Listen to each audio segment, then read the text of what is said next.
ನಮಸ್ಕಾರ ಸ್ನೇಹಿತರೆ ನಮ್ಮ ಸಬ್ಸ್ಕ್ರೈಬರ್ಸ್ ಒಬ್ಬರು ಒಂದು ಕಮೆಂಟ್ ಹಾಕಿದರೆ, ಸರ್ ನಮಸ್ತೆ, ಈ ವಿಡಿಯೋದಲ್ಲಿ ನೀವು ಹಾಕಿರುವ ಮ್ಯೂಸಿಕ್ಗೆ ಕಾಪಿರೈಟ್ ಬರಲ್ವಾ, ಇದ್ರ ಬಗ್ಗೆ ಸ್ವಲ್ಪ ತಿಳಿಸಿ, ಧನ್ಯವಾದಗಳು ಅಂತ ಗಣಪತಿ ಅನ್ನೋರು ಒಂದು ಕಮೆಂಟ್ ಹಾಕಿದ್ದಾರೆ. ಅವ್ರ ಕಮೆಂಟ್ ಕೂಡ ಇಲ್ಲಿ ತೋರಿಸ್ತೀನಿ, ಆಮೇಲೆ ಆ ವಿಡಿಯೋ ಕೂಡ ಇಲ್ಲಿ ಸೈಡಲ್ಲಿ ನಾನು ತೋರಿಸ್ತೀನಿ ನೋಡಿ. ಸೊ ಈ ವಿಡಿಯೋದಲ್ಲಿ ನಾನು ಒಂದು ಮ್ಯೂಸಿಕ್ ಯೂಸ್ ಮಾಡಿ ಈ ವಿಡಿಯೋನ ಅಪ್ಲೋಡ್ ಮಾಡಿದ್ದೆ. ಇದು ಶಾರ್ಟ್ಸ್ ಅಲ್ಲಿ ಇದೆ, ಆ ವಿಡಿಯೋ ನಾನು ನೋಡ್ಬೋದು. ಸೊ ಇದರಿಂದ ಸುಮಾರು ಜನರಿಗೆ ಕನ್ಫ್ಯೂಷನ್ ಇದೆ. ಒಂದು 3-4 ಕಮೆಂಟ್ ಆದ್ರೆ ಈ ರೀತಿ ಬಂದಿದೆ. ಇನ್ನು ನೋಡಿದವರಿಗೆ ಈ ರೀತಿ ಡೌಟ್ ಇರಬಹುದು, ನಿಮಗೂ ಕೂಡ ಈ ರೀತಿ ಡೌಟ್ ಇರಬಹುದು. ನಾವೇನಾದ್ರೂ ಈ ರೀತಿ ವಿಡಿಯೋ ಮಾಡಿದ್ರೆ ನಾವು ಕೂಡ ಈ ರೀತಿ ಮ್ಯೂಸಿಕ್ ಅನ್ನ ನಮ್ಮ ವಿಡಿಯೋದಲ್ಲಿ ಬಳಸಬಹುದಾ ಅನ್ನೋದು.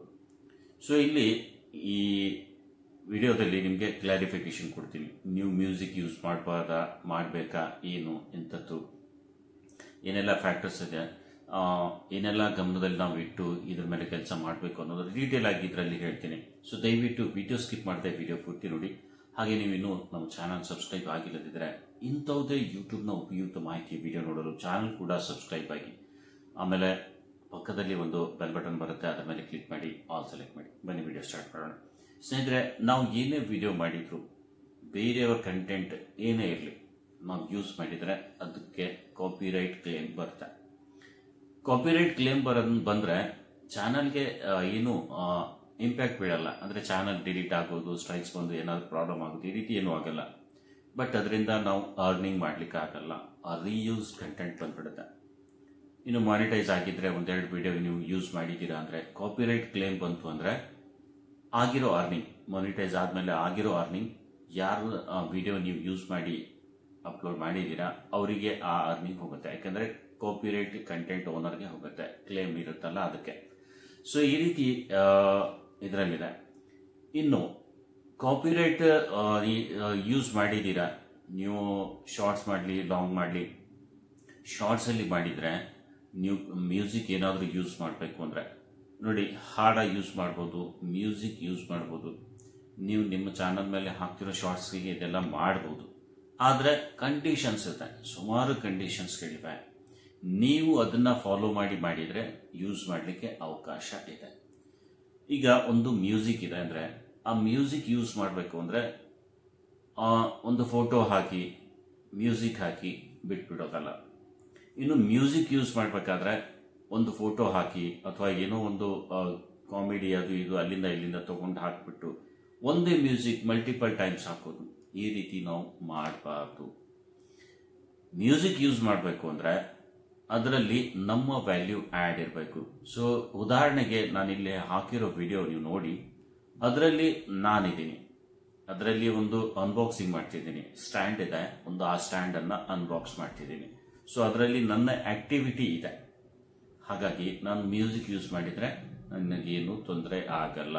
ಇನ್ನು ಮ್ಯೂಸಿಕ್ ಯೂಸ್ ಮಾಡಬೇಕು ಅಂದ್ರೆ ಬೇರೆ ಪ್ಲಾಟ್ಫಾರ್ಮ್ನಿಂದ ಡೌನ್ಲೋಡ್ ಮಾಡಿಕೊಂಡು ನಮಗೆ ಬೇಕಾಗುವಂತ ಮ್ಯೂಸಿಕ್ ಅನ್ನ ಅದರಲ್ಲಿ ಹಾಕಿ ನಾವು ಎಡಿಟ್ ಮಾಡಿ ಅಪ್ಲೋಡ್ ಮಾಡೋ ಹಾಗಿರಲ್ಲ.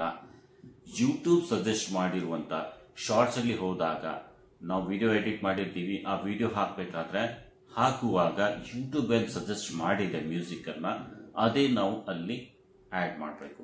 ಬೇರೆ ಮ್ಯೂಸಿಕ್ ಡೌನ್ಲೋಡ್ ಮಾಡಿಕೊಂಡು ಬೇರೆ ಕಡೆ ಎಡಿಟ್ ಮಾಡಿ ಅದನ್ನ ತಂದು ಅಪ್ಲೋಡ್ ಮಾಡೋ ಹಾಗಿರಲ್ಲ. ಸೊ ಇದು ನೆನಪಿರ್ಲಿ. ಒಂದು ವಿಡಿಯೋ ಮಾಡಿದ್ದೀರಾ ಅಂದ್ರೆ ಅದರಲ್ಲಿ ಮ್ಯೂಸಿಕ್ ಹಾಕ್ಬಿಡಿ, ಅದನ್ನ ಮೊದಲು ಅಪ್ಲೋಡ್ ಮಾಡಿ, ಶಾರ್ಟ್ಸ್ ಅಲ್ಲಿ ಅಪ್ಲೋಡ್ ಮಾಡಿ. ಶಾರ್ಟ್ಸ್ ಮೇಲೆ ಅಪ್ಲೋಡ್ ಮಾಡಿದ್ಮೇಲೆ ಅಲ್ಲಿ ಫ್ರೀ ಮ್ಯೂಸಿಕ್ ಏನು ಯೂಟ್ಯೂಬ್ ಸಜೆಸ್ಟ್ ಮಾಡಿರುತ್ತೆ ಅದನ್ನ ನೀವು ಯೂಸ್ ಮಾಡಿಕೊಂಡು ವಿಡಿಯೋ ಅಪ್ಲೋಡ್ ಮಾಡಬಹುದು. ಇದರಿಂದ ಯಾವುದೇ ಸಮಸ್ಯೆ ಆಗಲ್ಲ. ಬಟ್ ಇದರಲ್ಲಿ ನಿಮ್ಮ ವ್ಯಾಲ್ಯೂ ಆಡ್ ಇರಬೇಕು. ಇನ್ನು ಏನೋ ಒಂದು ಸಾಂಗ್ ಇದೆ, ಆ ಸಾಂಗ್ ಮೇಲೆ ನೀವು ಟ್ರೆಂಡಿಂಗ್ ಸಾಂಗ್ ನಡೀತಿದೆ, ಶಾರ್ಟ್ಸ್ ಅಲ್ಲಿ ಟ್ರೆಂಡಿಂಗ್ ಅನ್ನೋದು ಒಂದಿರುತ್ತೆ, ಟ್ರೆಂಡಿಂಗ್ ಸಾಂಗ್ಸ್ ನಡೀತಿದೆ. ನಾನು ಕೂಡ ಅದ್ರ ಮೇಲೆ ಒಂದು ವಿಡಿಯೋ ಮಾಡಿದ್ರೆ ನನಗೂ ವ್ಯೂಸ್ ಬರುತ್ತೆ, ಸಬ್ಸ್ಕ್ರೈಬರ್ಸ್ ಬರ್ತಾರೆ ಅನ್ನೋ ಆಸೆ ಇರುತ್ತೆ. ಬಟ್ ನಾವೇನ್ ಮಾಡ್ತೀವಿ, ಅಲ್ಲಿ ಒಂದು ಇಮೇಜ್ ಹಾಕಿ ಆ ಟ್ರೆಂಡಿಂಗ್ ಸಾಂಗ್ ಅನ್ನ ಅಲ್ಲಿ ಅದಕ್ಕೆ ಅಟ್ಯಾಚ್ ಮಾಡಿ ಅಪ್ಲೋಡ್ ಮಾಡ್ಬಿಡ್ತೀವಿ. ಬಟ್ ಇದು ನಡೆಯಲ್ಲ. ನಿಮ್ಮ ವ್ಯಾಲ್ಯೂ, ಒಂದು ಟ್ರೆಂಡಿಂಗ್ ಸಾಂಗ್ ಇದೆ ಅಂದ್ರೆ ನೀವು ಒಂದು ಟ್ರೆಂಡಿಂಗ್ ಸಾಂಗ್ ತಗೊಂಡ್ಮೇಲೆ ಅದರ ಮೇಲೆ ಏನಾದರೂ ವಾಯ್ಸ್ ಓವರ್ ಮಾಡಬೇಕು, ನೀವು ಅದರಲ್ಲಿ ಕಾಣಬೇಕು, ಅಥವಾ ಆಕ್ಟಿಂಗ್ ಆದ್ರೂ ಮಾಡಬೇಕು, ಏನಾದ್ರೂ ನಿಮ್ಮ ವ್ಯಾಲ್ಯೂ ಅದರಲ್ಲಿ ಆಡ್ ಇರಬೇಕು, ನೀವು ಅದರಲ್ಲಿ ಕಾಣಬೇಕು. ಸೊ ಆಗ ಅದನ್ನ ನೀವು ಯೂಸ್ ಮಾಡಿದ್ರೆ ಯಾವುದೇ ಸಮಸ್ಯೆ ಆಗಲ್ಲ. ಇನ್ನು ಒಂದು ಈ ಶಾರ್ಟ್ಸ್ ಅಲ್ಲಿ ಇನ್ನೊಂದು ಹೇಳ್ತೀನಿ, ನೀವು ಏನಾದರೂ ಗ್ರೀನ್ ಸ್ಕ್ರೀನ್ ಯೂಸ್ ಮಾಡಿ ಶಾರ್ಟ್ಸ್ ಮಾಡ್ತಿದ್ರೆ ಶಾರ್ಟ್ಸ್ ಅಲ್ಲಿ ನೀವು ಕಾಣಬೇಕು, 30% ಆದರೂ ನೀವು ಕಾರ್ನರ್ ಅಲ್ಲಿ ಕಾಣಬೇಕು. ಅದ್ರ ಜೊತೆಗೆ ಬ್ಯಾಕ್ ಗ್ರೌಂಡ್ ಅಲ್ಲಿ ನೀವೇನು ಗ್ರೀನ್ ಸ್ಕ್ರೀನ್ ಯೂಸ್ ಮಾಡ್ತೀರಾ ಅದು ಬ್ಯಾಕ್ ಗ್ರೌಂಡ್ ಅಲ್ಲಿ ಕಾಣುತ್ತೆ. ಅದರ ಪ್ರಕಾರ ನೀವು ವಾಯ್ಸ್ ಓವರ್ ಮಾಡಬೇಕು, ಏನ್ ನಡೀತಿದೆ ಅದ್ರ ಬಗ್ಗೆ ನೀವು ಹೇಳ್ಬೇಕು. ಸೊ ಆಗ ಕನ್ಸಿಡರ್ ಆಗುತ್ತೆ. ಇಲ್ಲಾಂದ್ರೆ ರೀಯೂಸ್ ಕಂಟೆಂಟ್ ಬರುತ್ತೆ, ಇಲ್ಲ ಅಂದ್ರೆ ಬೇರೆಯವ್ರು ಕಾಪಿರೈಟ್ ಕೊಡ್ಲಿಕ್ಕೆ ಸ್ಟಾರ್ಟ್ ಮಾಡ್ತಾರೆ. ಸೊ ಇದನ್ನ ನಾವು ಈ ಫ್ಯಾಕ್ಟರ್ಸ್ ಅನ್ನ ನೋಡ್ಕೊಂಡೇ ನಾವು ಕೆಲಸ ಮಾಡಬೇಕು. ನೀವು ಏನೇ ಯೂಸ್ ಮಾಡಿ, ಮ್ಯೂಸಿಕ್ ಯೂಸ್ ಮಾಡಿ ಇಲ್ಲ ಅಂತಲ್ಲ, ಬಟ್ ನೀವು ಅದರಲ್ಲಿ ಕಾಣಬೇಕು, ನಿಮ್ಮ ವ್ಯಾಲ್ಯೂ ಅದರಲ್ಲಿ ಆಡ್ ಆಗಬೇಕು. ವ್ಯಾಲ್ಯೂ ಅಂದ್ರೆ ಬರೀ ಮ್ಯೂಸಿಕ್ ತಗೊಂಡ್ಬಿಟ್ಟು ಇಮೇಜಸ್ ಹಾಕಿ ಮಾಡೋದಲ್ಲ. ಇನ್ನು ಸುಮಾರು ಜನ ಏನ್ ಮಾಡ್ತೀರಾ, ಒಂದೇ ಮ್ಯೂಸಿಕ್ ಹಾಕಿ ಒಂದೇ ಟೈಪ್ ಬೇರೆ ಬೇರೆ ಇಮೇಜಸ್, ಒಂದು ನ್ಯೂಸ್ ರೀತಿ ಏನೋ ಕೊಡ್ತೀರಾ ಅಂತ ಅನ್ಕೊಳ್ಳಿ. ಸೊ ಅದಕ್ಕೆ ಒಂದೇ ಮ್ಯೂಸಿಕ್ ಹಾಕೋದು, ಒಂದು ಬೇರೆ ಇಮೇಜ್ ಹಾಕೋದು, ಮ್ಯೂಸಿಕ್ ಒಂದೇ ಹಾಕೋದು, ಈ ರೀತಿ ಮಾಡಿದ್ರು ರೀಯೂಸ್ ಕಂಟೆಂಟ್ ಬರುತ್ತೆ. ತುಂಬಾ ಸಮಸ್ಯೆ ಇದೆ. ಈ ರೀಯೂಸ್ ಕಂಟೆಂಟ್ ಬಗ್ಗೆ ನೀವು ತುಂಬಾ ತಿಳ್ಕೋಬೇಕಾಗಿದೆ ಸ್ನೇಹಿತರೆ. ಇದ್ರ ಬಗ್ಗೆ ಡೀಟೇಲ್ ಆಗಿ ಪ್ರತಿಯೊಂದು ವಿಷಯನ ಒಂದೊಂದು ಪಾಯಿಂಟ್ ಔಟ್ ಮಾಡಿ ನಾನು ಒಂದು ವಿಡಿಯೋ ಮಾಡ್ತೀನಿ ಡೀಟೇಲ್ ಆಗಿ. ಯಾಕಂದ್ರೆ ಮೇನ್ ಸಮಸ್ಯೆ ರೀಯೂಸ್ ಕಂಟೆಂಟ್ ಇದೆ. ಸುಮಾರು ಜನದ್ದು ನಾನು ನೋಡ್ತಾ ಇದ್ದೀನಿ, ರೀಯೂಸ್ ಕಂಟೆಂಟ್ ತುಂಬಾ ಜನರಿಗೆ ಬರ್ತಿದೆ. ಈ ರೀಯೂಸ್ ಕಂಟೆಂಟ್ ಇಂದ ಚಾನಲ್ ಮಾನಿಟೈಸ್ ಆಗ್ತಾ ಇಲ್ಲ. ಸಬ್ಸ್ಕ್ರೈಬರ್ಸ್ ಮಾಡ್ಕೊಂಡಿದ್ದೀರಾ, ವ್ಯೂಸ್ ಬಂದಿದೆ, ವಾಚ್ ಓವರ್ ಬಂದಿದೆ, ಆದ್ರೂ ಮಾನಿಟೈಸ್ ಆಗ್ತಾ ಇಲ್ಲ. ಬಿಕಾಸ್ ಅಲ್ಲಿ ಒಂದ್ ಸ್ವಲ್ಪ ರೀಯೂಸ್ ಕಂಟೆಂಟ್ ಇಶ್ಯೂ ಬಂದು ಈ ರೀತಿ ಎಲ್ಲ ಆಗ್ತಿದೆ. ಸೊ ಅದನ್ನ ನಾವು ಸರಿ ಮಾಡಿಕೊಂಡು ನಮ್ಮ ಚಾನಲ್ ಮಾನಿಟೈಸ್ ಮಾಡ್ಕೊಂಡು ನಾವು ಕೆಲಸ ಮಾಡ್ಬೋದು. ಅದು ಹೇಗೆ ಅನ್ನೋದು ಒಂದ್ ಸ್ವಲ್ಪ ಡೀಟೇಲ್ ಆಗಿ ಪಾಯಿಂಟ್ ಟು ಪಾಯಿಂಟ್ ಒಂದ್ ಸ್ವಲ್ಪ ವಿಡಿಯೋ ಮಾಡಿ ನಾನು ಹಾಕ್ತೀನಿ. ಸೊ ಈ ಸಮಸ್ಯೆಯಿಂದ ನಾವು ಪಾರಾಗ್ಬೋದು. ಸೊ ನಾನು ಮಾಡಿದ್ದು ನೀವು ಮಾಡಿದ್ದು ಒಂದು ಕಮೆಂಟ್ಗೆ ನಾನು ಉತ್ತರ ಕೊಟ್ಟಿದ್ದೀನಿ ಅನ್ಸುತ್ತೆ.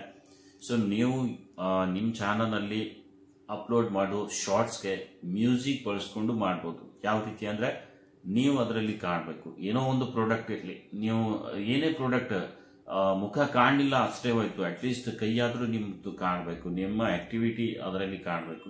ಆಕ್ಟಿವಿಟಿ ಅಂದ್ರೆ ಎಡಿಟ್ ಮಾಡೋದಲ್ಲ, ನೀವು ಅದರಲ್ಲಿ ಕಾಣ್ತಾ ಇರಬೇಕು. ಒಂದು ಜ್ಯುವೆಲ್ರಿದು ಮಾಡ್ಬೋದು, ಯಾವುದೋ ಪ್ರಾಡಕ್ಟ್ ಅದು ಮಾಡ್ಬೋದು, ಏನೇ ಪ್ರಾಡಕ್ಟ್ ಇರಲಿ ಅಲ್ಲಿ ತೋರಿಸ್ಕೊಂಡು ಒಂದು ಮ್ಯೂಸಿಕ್ ಹಾಕಿ, ಏನೂ ಮಾತಾಡೋದು ಬೇಡ, ನೀವು ಅಟ್ಲೀಸ್ಟ್ ಅದರಲ್ಲಿ ಕಾಣ್ತಾ ಇದ್ರೆ ಓಕೆ, ಇದಕ್ಕೆ ನೀವು ಯೂಸ್ ಮಾಡ್ಕೋಬಹುದು. ಬಟ್ ಬೇರೆ ಕಡೆಯಿಂದ ಡೌನ್ಲೋಡ್ ಮಾಡಿಕೊಂಡು ಶಾರ್ಟ್ಸ್ ಅನ್ನ ಎಡಿಟ್ ಮಾಡಿ ಅಪ್ಲೋಡ್ ಮಾಡ್ಲಿಕ್ಕೆ ಹೋಗ್ಬೇಡಿ. ಶಾರ್ಟ್ಸ್ ಎಡಿಟ್ ಮಾಡಿ ಯಾವುದೇ ಮ್ಯೂಸಿಕ್ ಹಾಕ್ಬೇಡಿ. ನೀವು ಕಾಣ್ತಿರೋದು ಅದರಿಂದ ಮೊದಲು ರೆಕಾರ್ಡ್ ಮಾಡಿ, ಅದಾದ್ಮೇಲೆ ಅಪ್ಲೋಡ್ ಮಾಡಿದ್ಮೇಲೆ ಅಲ್ಲಿ ಆಡ್ ಮ್ಯೂಸಿಕ್ ಅಂತ ಬರುತ್ತೆ. ಸೊ ಅಲ್ಲಿ ಕೊಡೋ ಆಡ್ ಮ್ಯೂಸಿಕ್ ಅನ್ನ ನೀವು ಯಾವುದೇ ಮ್ಯೂಸಿಕ್ ಅದರಿಂದ ಯೂಸ್ ಮಾಡಿಕೊಂಡು ನಿಮ್ಮ ಶಾರ್ಟ್ಸ್ ಅನ್ನ ಯೂಟ್ಯೂಬ್ ಮೇಲೆ ಅಪ್ಲೋಡ್ ಮಾಡಬಹುದು. ಸೊ ಈಸಿ ಇರುತ್ತೆ. ಈ ರೀತಿ ಮಾಡಿ ನೀವು ಏನೇ ಶೂಟ್ ಮಾಡಿ, ಹೊಲದಲ್ಲಿ ಕೆಲಸ ಮಾಡ್ತಿದ್ದೀರಾ, ಒಂದು ಕ್ಯಾಮ್ರಾ ಇಟ್ಟು ಅದನ್ನ ಶೂಟ್ ಮಾಡಿ ಅದಕ್ಕೊಂದು ಹಾಡ ಜೋಡಿಸಿ, ಸೊ ಅದನ್ನ ನೀವು ಹಾಕ್ಬೋದು, ಯಾವುದೇ ಸಮಸ್ಯೆ ಆಗಲ್ಲ.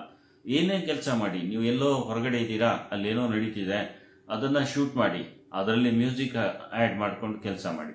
ಸೊ ಈ ರೀತಿ ಟೋಟಲಿ ಶೂಟ್ ಮಾಡಿಕೊಂಡು ಅಲ್ಲಿ ಜನ ಕಾಣಬೇಕು ಅಥವಾ ನೀವು ಕಾಣಬೇಕು, ಈ ರೀತಿ ಆಕ್ಟಿವಿಟೀಸ್ ಕಾಣಬೇಕು, ಆ ರೀತಿ ಮಾಡ್ಕೊಂಡು ನೀವು ಅಪ್ಲೋಡ್ ಮಾಡ್ಬೋದು. ಶಾರ್ಟ್ಸ್ ಮಾಡ್ಲಿಕ್ಕೆ ತುಂಬಾ ಅವಕಾಶ ಇದೆ, ಶಾರ್ಟ್ಸ್ ಏನೇ ಹಾಕ್ಬಹುದು ನೀವು. ಶಾರ್ಟ್ಸ್ ಅಂದ್ರೆ ಇದೇ ರೀತಿ ಹಾಕಬೇಕು ಅಂತಲ್ಲ, ನೀವು ಒಂದ್ ಸ್ವಲ್ಪ ಎಲ್ಲೋ ಹೋಗಿರ್ತೀರಾ, ಅದನ್ನ ಶೂಟ್ ಮಾಡಿ, ಅದಕ್ಕೊಂದು ಮ್ಯೂಸಿಕ್ ಹಾಕಿ, ಟ್ರೆಂಡಿಂಗ್ ಮ್ಯೂಸಿಕ್ ಹಾಕಿ ಅದನ್ನ ಅಪ್ಲೋಡ್ ಮಾಡಿಬಿಡಿ. ನೀವೇನೋ ಮಾಡ್ತಿದ್ದೀರಾ ಅದನ್ನ ಒಂದ್ ಸ್ವಲ್ಪ ಶೂಟ್ ಮಾಡಿ, ಅಷ್ಟೇ ಒಂದು ಮ್ಯೂಸಿಕ್ ಆಡ್ ಮಾಡಿಕೊಂಡು ಅಪ್ಲೋಡ್ ಮಾಡಿ. ಶಾರ್ಟ್ಸ್ ಅಲ್ಲಿ ತುಂಬಾ ಕೆಲಸ ಮಾಡಬಹುದು. ಸೊ ಆರಾಮಾಗಿ ಚಾನಲ್ ಗ್ರೋ ಆಗುತ್ತೆ, ವಾಚ್ ಓವರ್ ಏನು ಕ್ರೈಟೇರಿಯಾ ಇದೆ ಅದನ್ನು ಕಂಪ್ಲೀಟ್ ಮಾಡ್ಕೋಬಹುದು. ಸೊ ಈ ರೀತಿ ಮಾಡಲಿಕ್ಕೆ ಟ್ರೈ ಮಾಡಿ. ಇನ್ನೂ ಡೀಟೇಲ್ ಆಗಿ ಇದ್ರ ಬಗ್ಗೆ ವಿಡಿಯೋ ಮಾಡಿ ಅಪ್ಲೋಡ್ ಮಾಡ್ತೀನಿ ಆದಷ್ಟು ಬೇಗ. ಸೊ ವಿಡಿಯೋ ಇಷ್ಟ ಆದರೆ ಲೈಕ್ ಮಾಡಿ. ಇಂಥವುದೇ ಯೂಟ್ಯೂಬ್ನ ಉಪಯುಕ್ತ ಮಾಹಿತಿ ವಿಡಿಯೋ ನೋಡಲು ಚಾನಲ್ ಕೂಡ ಸಬ್ಸ್ಕ್ರೈಬ್ ಆಗೋದ್ರ ಜೊತೆಗೆ ಪಕ್ಕದಲ್ಲಿ ಒಂದು ಬೆಲ್ ಬಟನ್ ಬರುತ್ತೆ ಸ್ನೇಹಿತರೆ, ಅದನ್ನ ಸೆಲೆಕ್ಟ್ ಮಾಡಿ. ಅಲ್ಲಿ ಆಲ್ ಅಂತ ಇರುತ್ತೆ, ಅದನ್ನು ಸೆಲೆಕ್ಟ್ ಮಾಡಿ. ನಾನು ಹಾಕಿದ ವಿಡಿಯೋದ ನೋಟಿಫಿಕೇಶನ್ ನಿಮ್ಗೆ ಸಿಗುತ್ತೆ, ವಿಡಿಯೋ ಮಿಸ್ ಆಗಲ್ಲ. So thank you so much. ಇಲ್ಲಿವರೆಗೂ ವಿಡಿಯೋ ನೋಡಿದ್ದಕ್ಕೆ ಮತ್ತೆ ಭೇಟಿಯಾಗೋಣ ಒಂದು ಹೊಸ ವಿಡಿಯೋ ಅದರೊಂದಿಗೆ. ಅಲ್ಲಿವರೆಗೂ ಸ್ನೇಹಿತರೆ ನಮಸ್ಕಾರ.